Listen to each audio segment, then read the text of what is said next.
Habarigani, Mainduga Nadada. Good day, my brothers and sisters. This is your brother, your elder, General Abu Amin Ra. Listen, my brothers and sisters, I know sometimes I bore you and you get sick of me. But you know, until you get the message I'm trying to share with you, I'm going to continually assault you with those videos that get straight to the point and let you know what I think you should be doing to release yourself or free yourself from this oppressive social political context we find ourselves held within on a land that these ICE people took from another people. Listen, my brothers and sisters, you can complain and talk about the Iceman as much as you like to talk about him. When you get through talking, your situation vis-a-vis him and his power still remains the same. Talking is not going to get you liberated. You can beg for liberation as long as you have breath in your body. Forever if you can live that long. And the Iceman is incapable of being civil towards anyone besides himself on the planet. My brothers and sisters, listen. Listen to what General Abu Amin Ra is going to share with you right now, again. Here it is. We got to stop blaming the white man for our problems, our oppression, the condition we find ourselves in. Because as I state over and over again, we are 50% of our problems.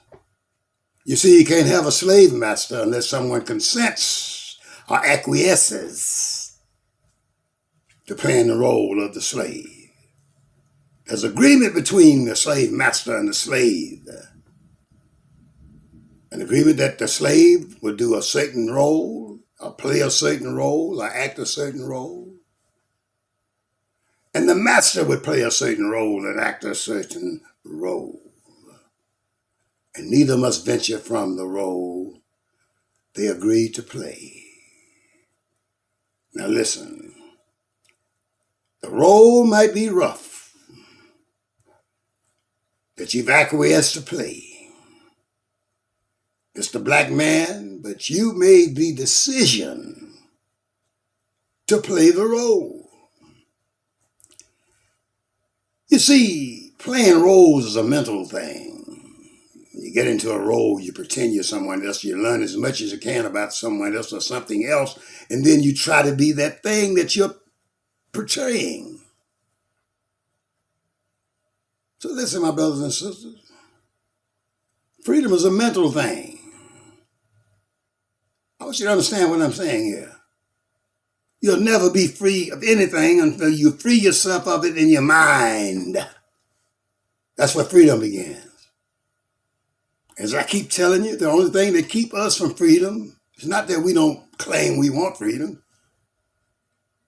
but we are afraid of the price we may have to pay to get this freedom. We're afraid of dying. That's one of the blessings Christianity threw upon us. That when you die, if you haven't been living according to the codes, you're going to be condemned to a hell 3 times hotter than fire on earth forever. Hell, who wants to burn on a fire forever? 3 times hotter than the fire on the earth. Forever. So we don't want to do that. So we're afraid of dying. Because you know we're doing some bad things or some good things or some wrong things, depending on who defines what is right and what is wrong. So my brothers and sisters, listen. Remember this. Let this imprint on your mind and let your mind imprint on this. We'll give you two little games here now. You can look at either one of them because they both mean the same thing. There's a picture of a bunch of black men on their knees with a table on their back and they're all supporting it. And there are the Europeans with cigars in their mouths, drinking whiskey, beer, and enjoying themselves on the table that rests on the black man's back. And the black man's looking at each other. They're trying to figure out how to get out of the trick bag they're in. They don't understand. They're acquiescing to play that role. All they got to do is stand up. And everything on the table tumbles over that the European is enjoying. It's up to the black man to stand up. You don't have to be a tabletop. Just stand up. Be a human being who has his origin or her origin in Africa. Then the other little imaginary story I'd like to leave you is this. Imagine there's an enemy in the front of you.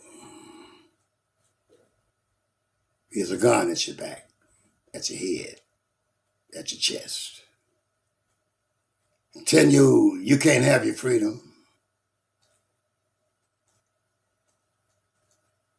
because he's in charge of it and his God has told him you are a heathen and you don't deserve freedom until you find forgiveness from the man who portrayed Jesus, I think, Michelangelo's grandson. Yeah. Do obeisance to him and ask him for forgiveness. He's supposed to be a surrogate for Jesus Christ. You've seen him in the Bible, blue-eyed, blonde hair.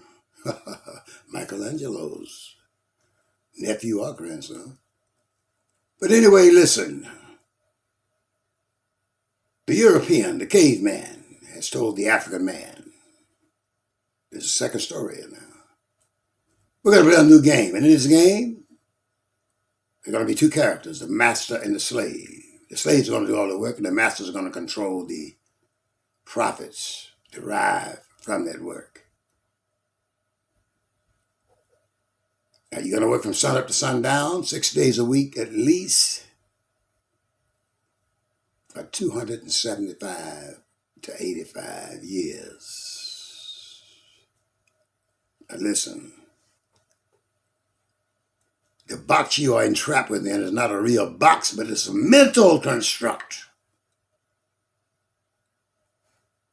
Surrounded and constructed by mental pieces made to look like a whole. But you can't get out of it until you want to get out of it. You got to desire freedom so much that you will not allow anything to bind you and hold you from your freedom. But you will say no to the restrictions, to the restraints, to the enslavement that is suggested by the enslaver, that you begin to act as though you were. Or you can say no because your mind has decided it'd rather be dead and buried in its grave before it'd be a slave. And then you must stand up just like the men who made the table. All you got to do is stand up and say no to it and act like a human being. That's key to liberation. Become liberated. Do liberated things. Be prepared to die and be prepared to live. And be prepared most of all to assist in ushering in a new world which recognizes and believes in the old saying that's taken from the Bible and other places. Man was created in the image of God. When I say man, I mean men and women. As a matter of fact, women have a higher echelon position than men do because women are the givers of life.